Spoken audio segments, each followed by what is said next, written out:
মধ্যে পরিস্থিতি নিয়ন্ত্রণে আসে। আর আজকের অশান্তিতে সরকারি বাসে ভাঙচুর করা হয়েছে, 4 জন যাত্রী আহত হয়েছে।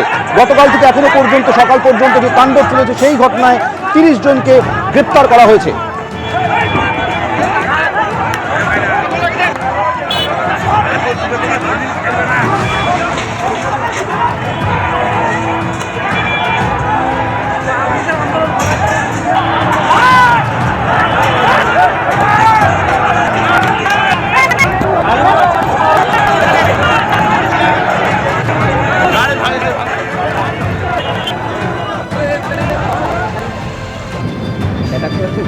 দেখতে পাচ্ছেন সরকারি যাত্রী বোঝাই বাস কিভাবে ভেঙে চুরমার করে দেওয়া হয়েছে, একেবারে দুষ্কৃতী তাণ্ডবে তছনছ করে দেওয়া হয়েছে। বাসের জানলার কাঁচ ভেঙে দেওয়া হয়েছে। দেখুন কি অবস্থা, সরকারি বাসে এভাবেই হামলার ঘটনা ঘটে, প্রতিবাদের নামে এভাবেই গুন্ডামির ঘটনা ঘটে। গতকাল থেকে দফায় দফায় উত্তপ্ত হয়েছে। বিরাট বড় বড় দেখতে পাচ্ছেন কত বড় পাথরের চাই বাসের ভেতরে ফেলা হয়েছে যখন যাত্রী বোঝাই ছিল বাস। অর্থাৎ কতজন যাত্রী আহত হয়েছেন এখনো পর্যন্ত আমাদের কাছে খবর নেই, কিন্তু পুরো যাত্রী বোঝাই ছিল বাস। দেখতে পাচ্ছেন কারুর চাদর পর্যন্ত বাসের সিটে রয়েছে, অর্থাৎ যে যেভাবে পেরেছেন বাস থেকে নেমে পালিয়েছে। যাত্রী নিয়ে যাওয়ার সময় এভাবেই সরকারি বাসে হামলার ঘটনা ঘটল।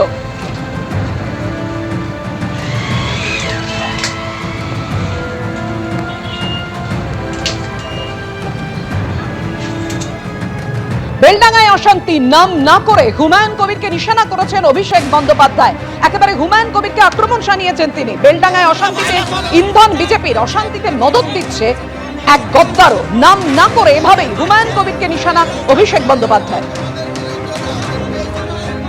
ঘটনাটা ঘটছে, এর ইন্ধন দিচ্ছে বিজেপির বাবুরা। আর একটা নতুন গদ্দার তৈরি হয়েছে এই মাটিতে, সে ধর্মে ধর্মে বিভাজন তৈরি করে মানুষকে মানুষের বিরুদ্ধে যারা লেলিয়ে দেয় তাদের বিরুদ্ধে মুর্শিদাবাদকে এক হতে হবে।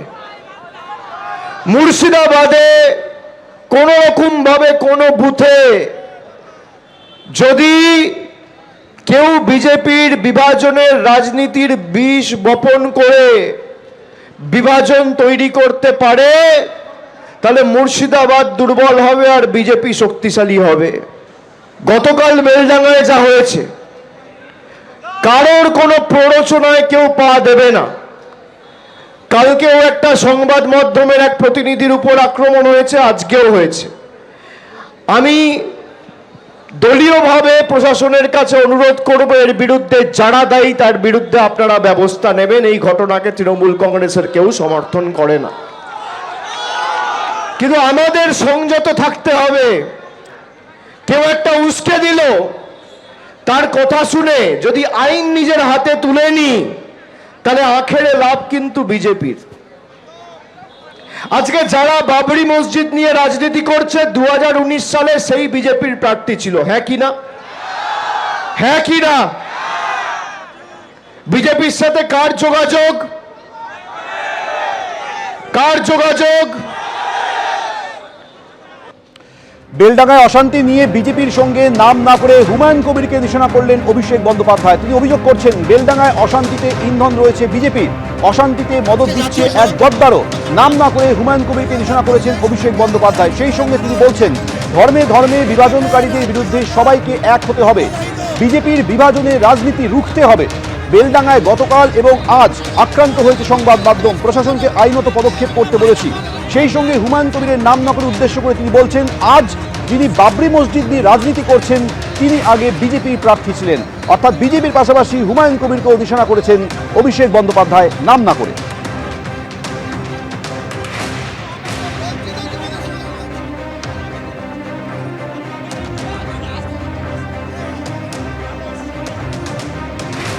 হুমায়ুন কবির কি বলেছেন শুনবো।